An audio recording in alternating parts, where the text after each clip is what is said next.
आज आपने देखा होगा कि हमने नॉमिनेशन फाइल किया है एज एन इंडिपेंडेंट कैंडिडेट। ये जो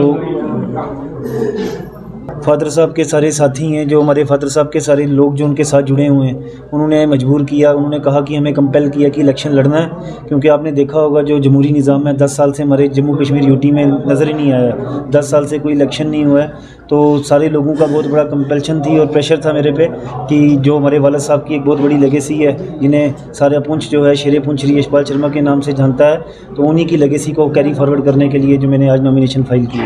क्या बहुत ही मुद्दे हैं जो हमारे यूटी में खास करके दिख रहे होंगे आपको। खास करके सबसे बड़ा मुद्दा जो है वो अनएम्प्लॉयमेंट का है, कितनी बेरोज़गारी है, बेकारी है, और किस तरह से देखो आप यूथ गलत एक्टिविटीज़ में, ड्रग माफिया कितने हैं जहाँ पे जो लोगों को अपनी तरफ अट्रैक्ट कर रहे हैं। वो वजह क्या है?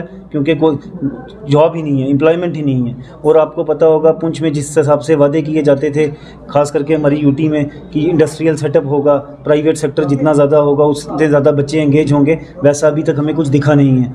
और टूरिज़्म का भी बहुत बड़ा स्कोप है हमारे यहाँ पर, लेकिन उसमें भी कोई ज़्यादा मेरे ख्याल से इन्होंने कोई बढ़ोतरी की नहीं है। क्योंकि टूरिज़्म के स्कोप को अगर ये बढ़ाते तो उससे ये होता जो आम लोग हैं वहाँ पे रहने वाले, उन लोगों का गुजर बसर बहुत अच्छे से होता और हमारे पुंछ को काफ़ी मतलब एक लाइमलाइट में आता। डॉक्टर साहब देखा सर, युवा जो हैं हमारे साथ इसलिए जुड़े हुए हैं क्योंकि एक तो हमारे फादर साहब की बहुत बड़ी लेगेसी है। उनके जो सारे साथी हैं वो हर मज़हब के, चाहे हिंदू हों, मुस्लिम हों, सिख हों, ईसाई हों, वो हमारे साथ शाना बशाना खड़े रहते हैं। और हम भी 5-7 साल से आपने देखा होगा किस तरह फाउंडेशन चला रहे हैं यहाँ पे, यशपाल शर्मा फाउंडेशन, अपने वालिद साहब के नाम पे, और गरीब लोगों की मदद करते हैं। क्योंकि हमारे फादर साहब लीडर थे, वो सिर्फ गरीब लोगों के लीडर थे। और हमारी भी यही ख्वाहिश है ताकि जितनी हमारी ज़िंदगी रहे हम उस मजबूर, उस गरीब, उस मस्कीन के काम आ सकें, जो हमारे वालिद साहब की हमें शिक्षा है, जो हमारी वालिद साहब ने हमें सिखाया है।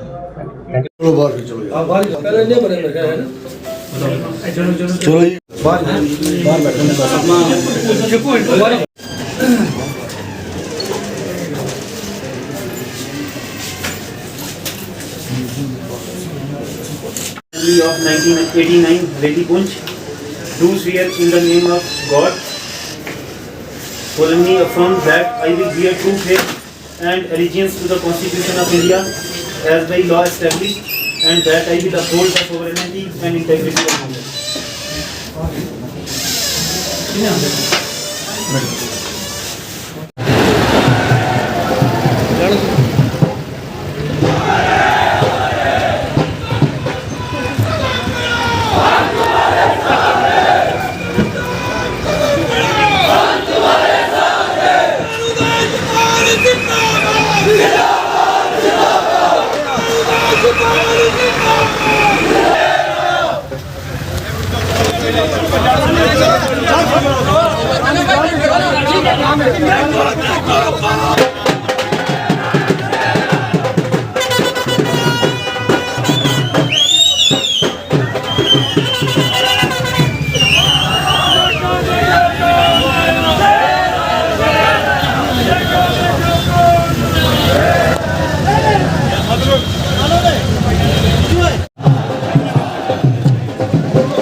आस्ते आस्ते जो आराम